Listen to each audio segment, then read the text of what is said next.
Muy buenas noches. En esta presentación voy a explicar la evolución de la economía colombiana desde la época precolombina hasta finales del siglo XX. Mi tesis es que Colombia no pasó simplemente de una economía atrasada a una moderna. Pasó por varios modelos económicos que fueron cambiando la forma de producir, comerciar y gobernar, pero mantuvieron tensiones recurrentes, concentración de la tierra, dependencia de productos de exportación, dificultades fiscales y conflictos políticos. Por eso, más que una lista de fechas, el recorrido muestra cómo las instituciones y las decisiones de política económica afectaron la vida social y la organización del Estado.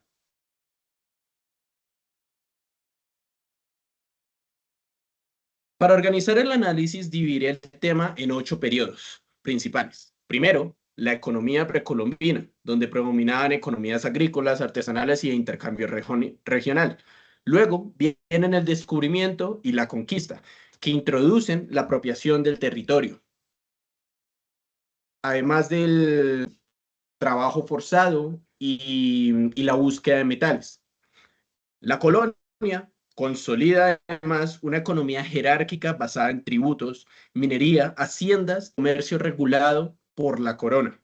Después, la independencia rompe ese orden colonial, pero también deja deuda, guerra y una debilidad fiscal evidente.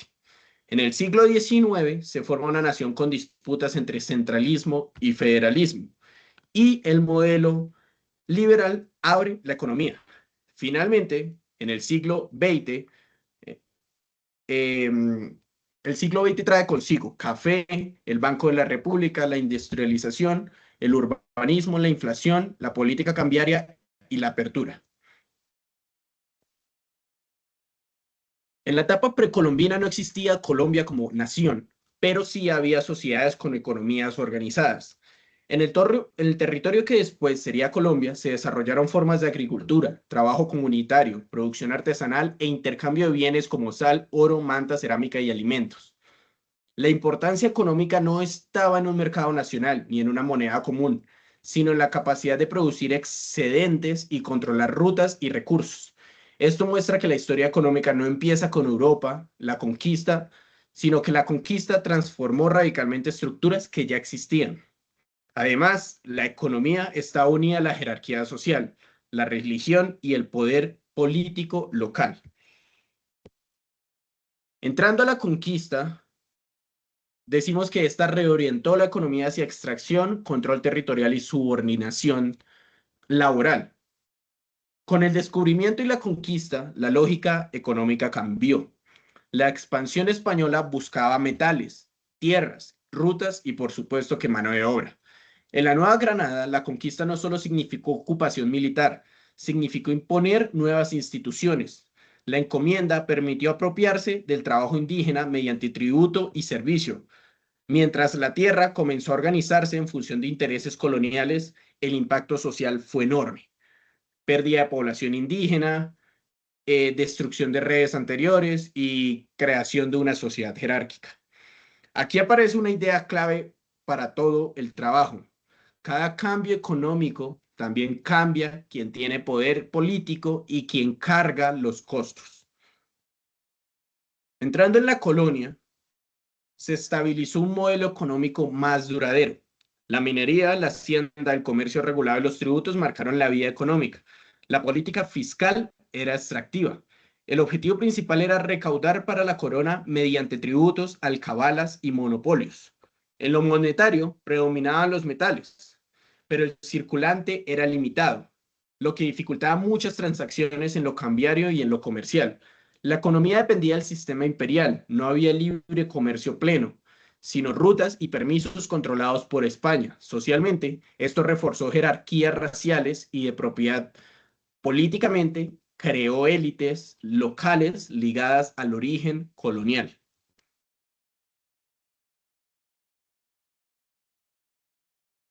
La independencia abrió soberanía política, pero dejó consigo una economía bastante frágil.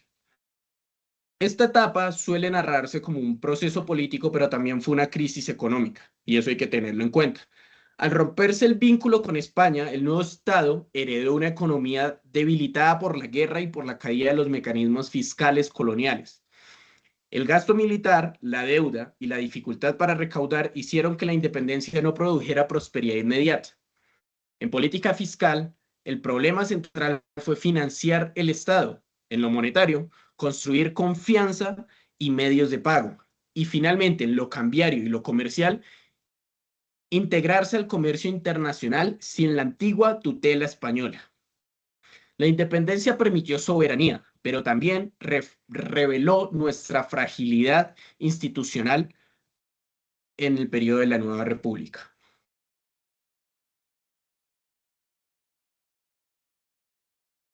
Después de la independencia, formar una nación fue también formar una nueva economía.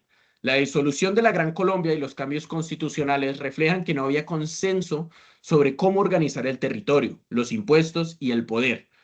La geografía y la baja estructura mantuvieron el mercado regional o los mercados regionales separados, de modo que integrar el propio mercado interno fue muy difícil. Fiscalmente, el Estado necesitaba más ingresos, pero su capacidad de recaudar era muy limitada. La tierra, las aduanas y las rentas públicas se volvieron políticos. Por eso, la economía de este periodo no puede separarse de la construcción institucional. Sin Estado fuerte, el mercado nacional avanzaba muy lento. En el liberalismo del siglo XIX, el modelo liberal abre la economía, pero la volvió vulnerable a ciclos externos y guerras internas. El modelo liberal de este siglo no buscó solo romper con restricciones coloniales. Hubo más comercio, menos monopolio y mayor protagonismo de la iniciativa privada. Esto a su vez trajo consigo ciclos exportadores como tabaco, quina y finalmente café. Sin embargo, la apertura también hizo que la economía dependiera de precios internacionales y de la capacidad de llevar productos hacia los puertos. En política monetaria, el país vivió experiencias de banca privada, emisión y papel moneda, especialmente tensionadas por las guerras civiles. La Guerra de los Mil Días mostró el extremo de esa fragilidad. Hubo un conflicto político, un deterioro fiscal y desorden monetario. La economía liberal generó dinamismo, pero no estabilidad suficiente.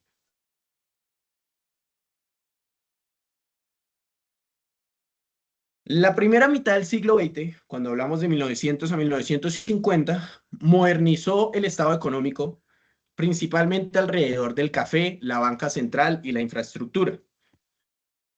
Colombia vivió una modernización económica mucho más visible.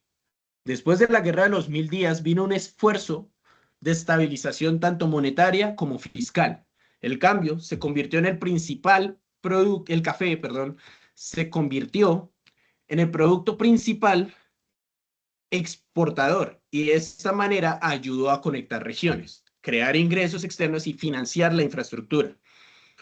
Un punto clave, además, fue la creación del Banco de la República en el año 1923, que fortaleció la política monetaria y la organización financiera. Luego, la crisis de 1929 redujo el comercio mundial y favoreció políticas de protección e industrialización. Socialmente, crecieron ciudades, trabajadores asalariados y nuevas demandas políticas.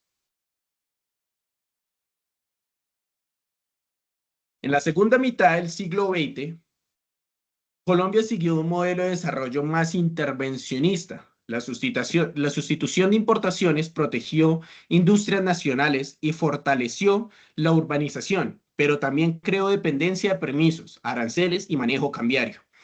El Frente Nacional dio estabilidad política relativa, aunque excluyó fuerzas sociales y no resolvió muchas de las desigualdades que ya venían de periodos anteriores. En política monetaria, la inflación se volvió un problema persistente. En política cambiaria, Colombia aprendió a administrar devaluaciones y regímenes cambiarios para proteger reservas y exportaciones. En los años 90 llegó la apertura comercial y financiera, seguida por tensiones externas y por la crisis, por supuesto, del final del siglo. Un análisis es que la constante no fue un producto específico, sino la tensión entre exportar, recaudar y gobernar. ¿Por qué? Porque al comparar todos los periodos podemos observar una continuidad. Colombia ha tenido que resolver una y otra vez cómo exportar, qué productos exportar, cómo recaudar y cómo gobernar un territorio que se encuentra fragmentado. En la colonia, el problema fiscal era extraer recursos para la corona. En la república, financiar un estado propio. En lo monetario, el país pasó de metales y escasez de circulante a banca, emisión, banco central e inflación. En lo cambiario, perdón, pasó de comercio controlado por España a ciclos exportadores, manejo de divisas y, por supuesto, la apertura. El impacto social, además, también se repite. Los cambios económicos producen nuevos grupos ganadores, nuevos trabajadores urbanos y, por supuesto, nuevas tensiones políticas. Para concluir, la economía colombiana evolucionó desde formas locales de producción e intercambio hasta una economía nacional integrada al comercio y las finanzas internacionales. Sin embargo, esa evolución no fue lineal ni automática. Cada avance económico dependió de instituciones, conflictos, impuestos, moneda, infraestructura y decisiones sobre cómo relacionarse con el exterior. La reflexión más importante es que los problemas actuales no aparecen de la nada. La desigualdad regional, la dependencia exportadora, la dificultad fiscal y la discusión sobre inflación o tipo de cambio tienen raíces históricas. Estudiar esta evolución ayuda a entender mejor que la política económica debe considerar no solo el crecimiento, sino también sociedad, territorio e instituciones.